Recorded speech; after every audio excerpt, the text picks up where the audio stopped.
المكتب التعاوني للدعوة والإرشاد وتوعية الجاليات بأبها. بسم الله الرحمن الرحيم. الحمد لله رب العالمين، والصلاة والسلام على أشرف الأنبياء والمرسلين، نبينا محمد وعلى آله وأصحابه أجمعين ومن تبعهم بإحسان إلى يوم الدين، وبعد. السلام عليكم ورحمة الله وبركاته.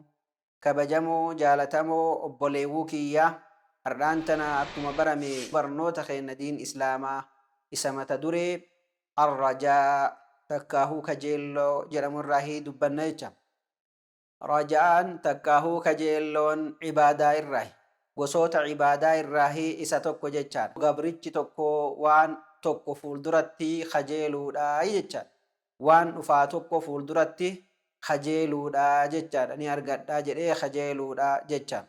Inni kuni akkuma san waan gammachiisaa ta'e wahii eeguudha. Takkaahuu waan gammachiisaa ta'e tokko uf duratti hawwuudha, takkaahuu kajeeluudha jechaadha. Inni bakka sadiitti qoodama. Tokko rajaa ibaadaadha, takkaahuu kajeelloo ibaadaadha isa jedhamu jechaadha. Inni kuni rabbii kan kee subhaanahu wa ta'aalaa isuma tokkichoomsitee isumarraahi kajeeluudha jechaadha. Isuma qofarraahi kajeeluudha jechaadha. Wahuwa naw'aan, inni ammoo bakka gosa lamatti qoodamaa jechaadha. Isa faarfama kajeelluu faarfamaa ta'ee jechaadha. Wahuwa rajaa, inni kajeelloodha almaqruunu bilcamali wa xaacatillah. Akkuma san dalaggoo gaariidhaa fi rabbiif masakamu waliin wal qabatee rabbii kan kee irra subhaanahu wa ta'aalaa kajeeluudha jannata isaa takkaahuu thawaaba fuuldura itti argadha jettee kajeeluudha jechaadha. Kun ammoo dirqama ta'a sirratti dalaggaa gaggaariidhaan wal qabatu. Yoo kana hin ta'ini ammoo kajeelluma bilaashaatii jechaadha. Kayoo dalaggaa of biraan qabne waan tokko cadhisteetumaan hawwuu ta'a jechaadha. Kanaaf rabbii kan kee subhaanahu wa ta'aalaa kajeeluudha.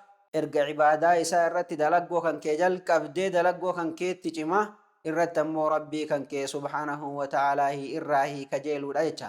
Inni itti aanu ammoo kajeelluu madhmuuma takkaahuu fokkattuudha jechaadha.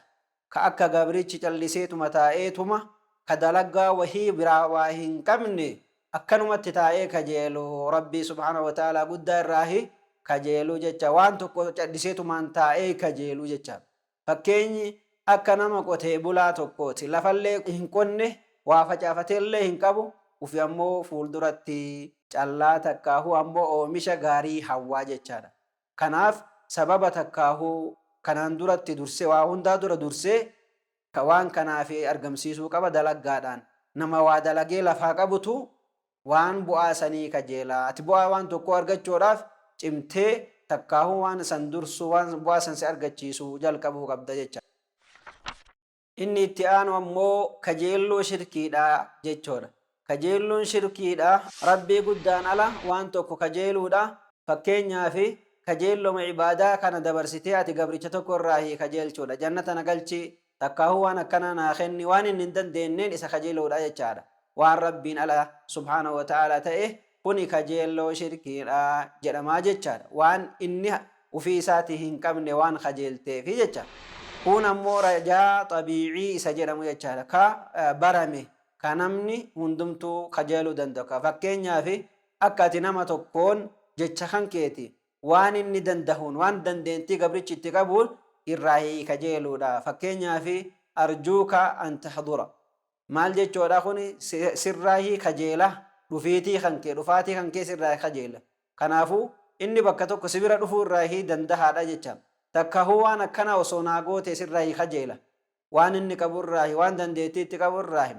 Takkaahuu waan kana naa dalagi, waan kana na qarqaari, waan dandeettii gabrichaatiin wal qabu irraahi yoo kajeelte takkaahuu isarraahi hawwite hin dandeessaahi jechaadha. Kanaaf kuni isuma xabiicii takkaahuu uumamaa ka jedhamu jechaadha.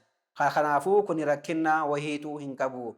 Rabbiin Qur'aana isaa keessatti kana wal qabsiisee subhaanahu wa ta'aalaa akkana jedha. فمن كان يرجو لقاء ربه فليعمل عملا صالحا ولا يشرك بعبادة ربه أحدا. قبرتش ربي سات سبحانه وتعالى والقهو بربادو دلقو ققاريها دلقو ربي سات التلي وهو هي قصوم سيني تكاهو رب متكو تشاف كل سي ربي ساها قبرو جراه.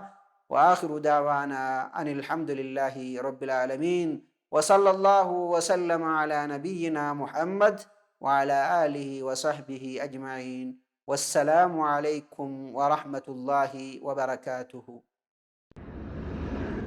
دعاة للهدى دنيا ودينا على منهاج خير المرسلين، وبالحسنى نشق سبيل رشد إلى جنات رب العالمين.